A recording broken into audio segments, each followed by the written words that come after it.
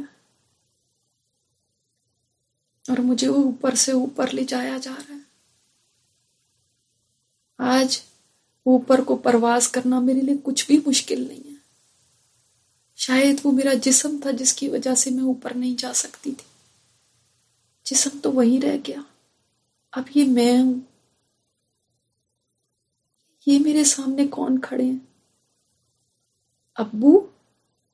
میری تو جیسے چیخ ہی نکل گئی، ابو آپ یہاں، نانو آپ یہاں، تایا جان، دادی جان۔ ابو پیار سے بولے بیٹا ہم تمہارا ہی انتظار کر رہے تھے، کیسی ہو تم؟ ابو میں تو ٹھیک ہوں، اور سناؤ باقی سب کیسے ہیں؟ تمہاری امی کیسی ہیں؟ ابو وہ سب ٹھیک ہے۔ اس کے بعد ابو نے مجھ سے میرے چھوٹے چاچو کے بارے میں پوچھا۔ ابو ان کا تو انتقال پچھلے سال ہی ہو گیا تھا۔ یہ سن کے وہ رنجیدہ سے ہو گئے، بولے اچھا پھر وہ یہاں نہیں آیا؟ ہمارے وہ چچا خاندان سے سب سے کٹ گئے تھے اور بری صحبت ان کو بگاڑ دیا تھا۔ تایا ابو اور دادی جان بھی سن کے افسردہ سے ہو گئے۔ میں اس قدر خوش ہو رہی تھی ان سے مل کے، جیسے برسوں سے میں اس دن کے انتظار میں ہوں، اور جیسے کہ عرصہ دراز سے یہ میرے انتظار میں ہوں۔ ابھی ہم مل ہی رہے تھے کہ مجھے محسوس ہوا کہ میرے دنیا میں پڑے ہوئے جسم کو کسی نے حرکت دی ہے۔ یہ کون ہے؟ یہ کیا ہو رہا ہے؟ یہ ہم اگلی قسط میں دیکھیں گے۔ اور اللہ تعالیٰ سے دعا کرتے ہیں کہ یا اللہ جو ہمارا دنیا سے جانے کا دن ہو وہ ہماری زندگی کا بہترین دن ہو، کہ اس دن تو ہم سے راضی ہو۔ اور یا اللہ جب ہماری روح آسمانوں کی طرف پرواز کرے تو آسمانوں کے دروازے اس کے لیے کھول دیے جائیں، اور اللہ پھر ہماری روح کو یا اللہ تعالیٰ ہماری روح کو یہ موقع دینا کہ تیرے عرش کے آگے جا کے سجدہ کرے۔ ہم اس قابل نہیں اللہ، پر ہمیں اس قابل تو بنا سکتا ہے، تو ذرے کو آفتاب بنا سکتا ہے۔ تو اللہ ہم جیسے نکموں کو بھی اللہ تو یہ درجہ دے سکتا ہے کہ تیرے عرش کے آگے سجدہ کر سکے۔ یا اللہ تو مردوں کو زندہ کر سکتا ہے، تو ہم جیسے مردوں میں بھی جان ڈال سکتا ہے۔ یا اللہ تیرے لیے کوئی چیز بھی ناممکن نہیں ہے۔ یا اللہ ہم جیسے گناہگاروں کو بھی تو معاف کر کے درجے بلند کر سکتا ہے۔ اللہ ہم تیری رحمت کے امیدوار ہیں، ہم تیری رحمت کی طرف دیکھ رہے ہیں اور تیری مغفرت کی طرف دیکھ رہے ہیں۔ تو معاف بھی کر دینا اور رحم بھی کر دینا، کیونکہ یہی تیری صفات ہے۔ اللہ ہم تجھے رحمان اور رحیم کے نام سے ہی جانتے ہیں۔ یا اللہ تو ہمیں معاف بھی کر دینا، ہم پہ رحم بھی فرما دینا، اور ہمارے گناہوں کو معاف کر کے ہم سے قبول فرما لینا۔ سبحانک اللہم و بحمدک، نشہد ان لا الہ الا انت نستغفرک و نتوب الیک۔ السلام علیکم۔